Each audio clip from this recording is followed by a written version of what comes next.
সংসদ সদস্য আইনমন্ত্রীর দৃষ্টি আকর্ষণ করে আইনের সংস্কার দাবি করেছেন।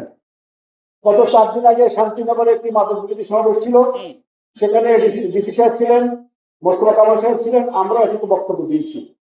কারণ আমরা পুলিশের দোষ দিই, পুলিশ আমাদের দোষ দেয়। এই দোষারোপের রাজনীতি আমরা করতে চাই না। আর আমি এস এম আব্বাস সাহেবকে অনুরোধ করব যে আপনাদের এই স্টেডিয়াম এলাকায় অনেকগুলো মার্কেট, কিন্তু আমি লক্ষ্য করলাম আপনার এখানে আলোর স্বল্পতা আছে, রাতে ঠিকভাবে বাতি জ্বলে না। আপনার এখানে ক্রীড়া মন্ত্রণালয়ের সচিব মহোদয় থাকবার কথা, আছে কিনা জানি না।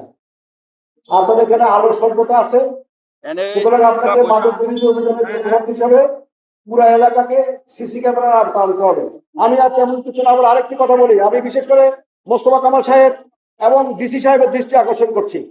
ইতিমধ্যে আমাদের কাছে তথ্য আছে, মাদক কারবারিরা এই মাদক বিরোধী অভিযানে যারা জড়িত তাদের বিরুদ্ধে অস্ত্র এবং মাদক দিয়ে তাদেরকে এই মাদক কারবারি সাজানোর একটা প্রক্রিয়া করতেছে। সুতরাং আপনারা এদিকে নজরদারি করবেন, খেয়াল রাখবেন। আমি আর তেমন কিছু না বলে আপনাদের সকলের সহযোগিতা কামনা করি। এবং আমি আবার বলি, এই স্টেডিয়ামের অনেক বদনাম মাদকের ব্যাপারে। আমি জনাব এস এম আব্বাস, জনাব মিজানুর রহমান টিপু, শাহিন, মুসলিম, খালেদ ব্যাপারী, এই 5 জন যদি চায় তাহলে এখানে মাদক ব্যবসা কোনোভাবে থাকতে পারবে না।